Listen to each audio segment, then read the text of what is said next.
ठीक है मनान भाई, आपने बताया हम 1.5 खरब का इंपोर्ट करते हैं चाइना से, तो आप हम मुझे ये बताएं कि क्या हम 4 साल तक अगर इसकी पाकिस्तान के अंदर मकदार पूरी कर लें लोगों के लिए, तो हम पूरी दुनिया में इस गार्लिक को एक्सपोर्ट कर सकते हैं? क्या हम मुकाबला कर सकते हैं चाइना का?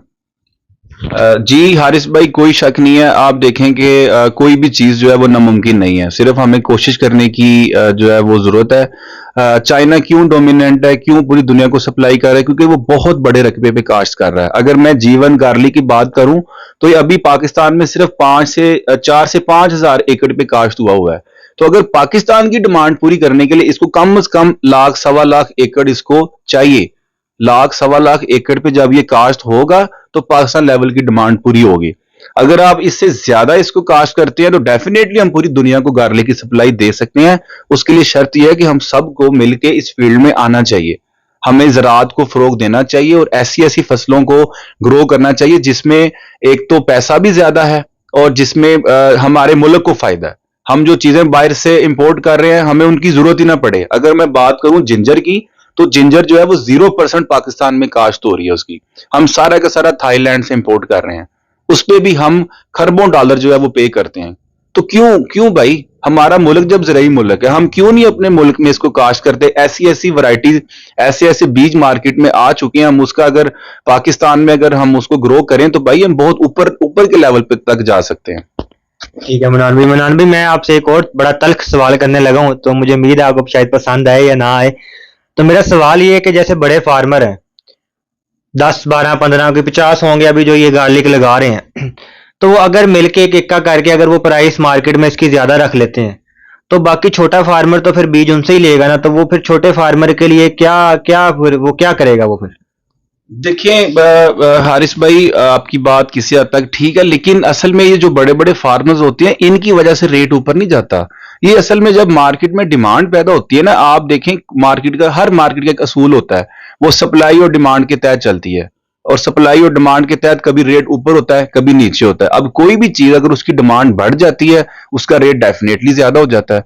तो ऐसा नहीं है, देखें जितना ज्यादा ये कास्ट होना शुरू हो जाएगा, इसकी रेट जो है वो नीचे आना शुरू हो जाएगा और रेट भी इसका कंट्रोल हो जाएगा। तो ऐसी बात नहीं है कि बड़े बड़े फार्मर्स की वजह से इसका रेट ऊपर गया हुआ है, ऐसा हरगिज नहीं है। अच्छा मनान भाई, मैं आपसे एक और सवाल पूछना चाहता हूँ कि जब ये गार्लिक आया है मार्केट के अंदर, तो बहुत सारे लोगों का ये था कि ये 2 नंबर चीज है, ये फ्रॉड है, इससे इतने पैसे नहीं कमाए जाते, लोग झूठ बोलते हैं और ये ऐसी चीज नहीं है, और ये इसका जायका भी शायद दूसरे गार्लिक से फर्क है, या इसके अंदर कोई कमजोरी है या कुछ फर्क है। तो ये सवाल है लोगों के जहनों में, इसका कुछ बताएं हमें। हारिस भाई, ऐसी कोई बात नहीं है। असल में वो आपने कहावत सुनी होगी, अंगूर खट्टे हैं। जब लोग जिस जगह तक या जिस मुकाम तक नहीं पहुंच पाते, वो उस चीज के खिलाफ होना शुरू हो जाते हैं। तो भाई इस फील्ड में लोगों ने लाखों करोड़ रुपए कमाए हैं, इस बात पे कोई शक नहीं किया जा सकता। और रही बात इसकी जो है वो फ्रॉड की, फ्रॉड वही बंदा कहता है जो इस तक पहुंच नहीं पाता, जिसको इल्म नहीं है, जिसको शऊर नहीं है, जो इस फील्ड से वो बसता ही नहीं है।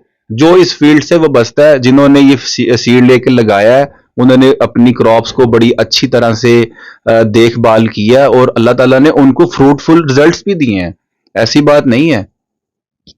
ठीक है माशाल्लाह। तो मनान भाई, मैं आपसे एंड पे एक आखिरी सवाल करूंगा, तो वो मेरे अपने लिए पर्सनली मैं अपने लिए पूछना चाहूंगा कि आपसे कि आप क्या मुझे कंसल्टेंसी देंगे, कोई 1 एकड़ का मुझे बीज दें कि मैं भी लगाऊं, मैं भी आगे बढ़ूं? क्योंकि देखें, जो हमारे मौजूदा फार्मर है ना, वो अवेयरनेस से बहुत दूर है, मतलब उनमें एक तालीम की बहुत कमी है। जब तालीम नहीं होती बेसिक, तो बेसिक तालीम ना होने की वजह से आपको शऊर नहीं होता। जब आपको शऊर नहीं होता तो आप जो अजलों से आपके बड़े एक चीज लगा रहे हैं ना, गंदम चावल, उसी में चलते रहते हैं। तो उम्मीद है कि आहिस्ता आहिस्ता लोगों का शऊर आएगा। तो आप मुझे बताएं कि आप मुझे अब लगवाएंगे, मुझे मैं भी चाहता हूं कि मैं भी कुछ करोड़ों कमाऊं, तो इसमें मेरा क्या आप साथ देंगे? जी हारिस भाई, जैसा कि आपने डेडिकेशन शो की, अपना इंटरेस्ट शो किया है इस जीवन गार्लिक में, तो मेरे लिए बड़ी खुशाइन बात है। मैं आप ही को नहीं बल्कि जितने भी हमारे जो यंगस्टर हैं, जो यूनिवर्सिटी से डिग्रियां लेके फारिग हैं, वो इस ज़राअत की तरफ आएं, ज़राअत को प्रमोट करें। और इसके अंदर उनको दिल जमी से काम करना चाहिए। इसके अंदर बहुत सारी इनोवेशंस हैं।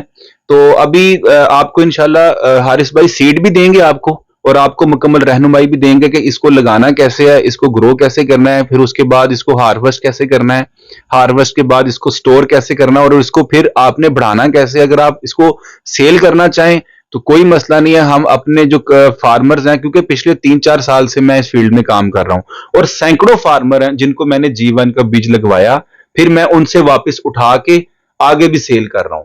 तो आप भी अगर इस फील्ड में आना चाहते हैं तो आप मुझसे राब्ता करें, ऊपर स्क्रीन पे मेरा नंबर मौजूद है, आप राब्ता करें। इंशाल्लाह आपको G1 के रिलेटेड आपको मुकम्मल रहनुमाई दी जाएगी, आपको मियारी बीज भी फराहम किया जाएगा और आपको बताया जाएगा कि इसके लिए कौन सी जमीन चाहिए होती है, किस लैंड पे आप इसको काश्त कर सकते हैं। और ये 210-220 दिन की क्रॉप होती है। ऑलमोस्ट ये हारिस भाई 7 मंथ बनते हैं। 7 माह की ये क्रॉप है, तो कोई मुश्किल नहीं है, बड़ी इजी टू ग्रो जो है ना ये क्रॉप है, इसको बड़ा आसानी से आप ग्रो कर सकते हैं। इसमें कोई मुश्किल नहीं है, किसी किस्म की मुश्किल नहीं है। मुश्किल उनके लिए है जो किसी की रहनुमाई नहीं लेते, बगैर पूछे अपनी ही एक्सपेरिमेंट करते रहते हैं, वो अपनी फसलें खराब कर लेते हैं, वो किसी से पूछते भी नहीं है और ऐसी ऐसी खादें और ऐसी ऐसी स्प्रे अपनी फसलों को कर देते हैं जो बाद में उनके लिए नुकसान का बाइस बनता है। जी मनान भाई, बहुत शुक्रिया, आपने आज हमारे लिए वक्त निकाला। मुझे उम्मीद है हमारे देखने वालों को भी इस हमारे इंटरव्यू से बहुत सारी नई इन्फॉर्मेशन, बहुत सारी मालूमात मिली होंगी।